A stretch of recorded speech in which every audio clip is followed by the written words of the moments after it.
maamulka macallimiinta iyo ardayda dugsiga sare ee Aadan Isaaq Secondary School ayaa munaasabad sagootina u qabtay 6 arday oo ku guuleysatay scholarship-ka ama waxbarashada dalka dibadiisa waxaana munaasabadani ay ka qabsoontay barxadda weyn ee dugsiga sare ee Aadan Isaaq Secondary School ee magaalada Boorama iyadoo ay ka soo qayb galeen duqa degmada Boorama Saleebaan Xasan Xaddi gudoomiyaha wasaaradda waxbarashada iyo sayniska Professor Jeeka Cismaan Ciye xogayaha xafiiska gobolka Awdal waalidiin iyo marti sharaf kale waxaana ugu horeynba halkaasi ka hadlay maamulka dugsiga sare ee Aadan Isaaq isagoo ka sheegayay heerka waxbarasho ee dugsigu marayo iyo sidoo kale sanadihii u dambeeyay kor u kaca uu sameeyay taqriiban dugsigu waa 12 jirsaday 12 sano u dambeeyay uu shaqeynayay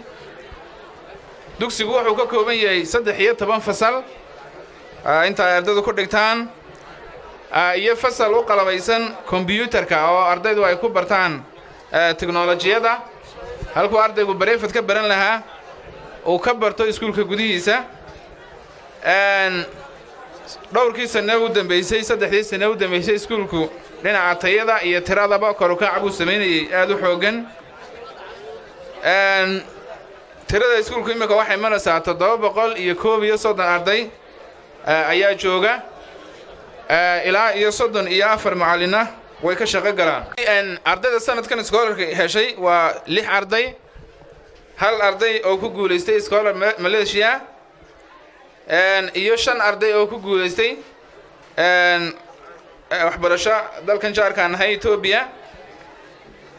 iskuulku sidoo kale gudihiisa wuxuu bixiyaa scholarship iyo bixiyaa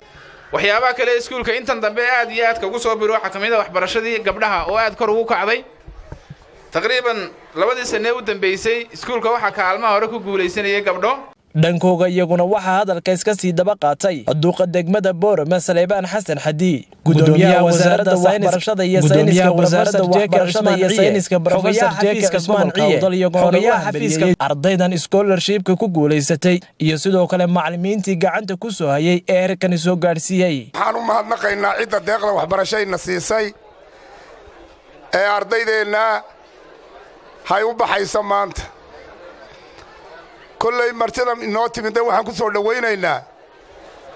فرحة يا وناقة يا بلعدا إسكماي منا وحي كنت من ده جهدي يد دال هاي كشقيين معلمين تيام معمل كودو waxaan hambalyo ballaaran u dirayaa ardayda maanta scholarship-ka ku guuleysatay xafladda tan aan u qabanayno waalidkii soo tarbiyeeyay ee soo barbaariyay macallimiintii iyo maamulkii intaba dugsiga sare Aadan Isaaq ee aynu u fadhino xafladda ama sabootinta aynu u sameynayno 6 arday ee ku guuleystay markaa waxbarashada scholarship-ka bilaashka oo awalan leeyahay hambaliyo 5 kamid waxay ku guuleysteen waa waxbarasho dalka jaarka ayna siiyeen deeqdaas oo ah waxbarashadaasi oo dhammaanteed dhamaystiran oo full scholarship oo qofka waxba looga baahneen oo ku hambalyeynaya 5 arday waxa kale oo hambalyeynaya halka arday ee isna deeqda waxbarasho dalka Malaysia dhammaantii waxaan ilaahay hambaliyo ardayda scholarship-ka ee maanta xafladooda aan fadhinaan ku soo gootiyayno waa farxad bay ii tahay magac soo kordhay gaar ahaan waxbarashada ayay noqonaysaa gobolka Awdal sumcadiisii kor baad u qaadeen iskuulkan markasta uu kordhayaa maadaama aqoontiina ama grade-ka maanta scholarship-ka helay aad u badan tihiin waxaan doonayaa iskuulkiinu uu noqdo iskuulka ugu sareeya iskuulada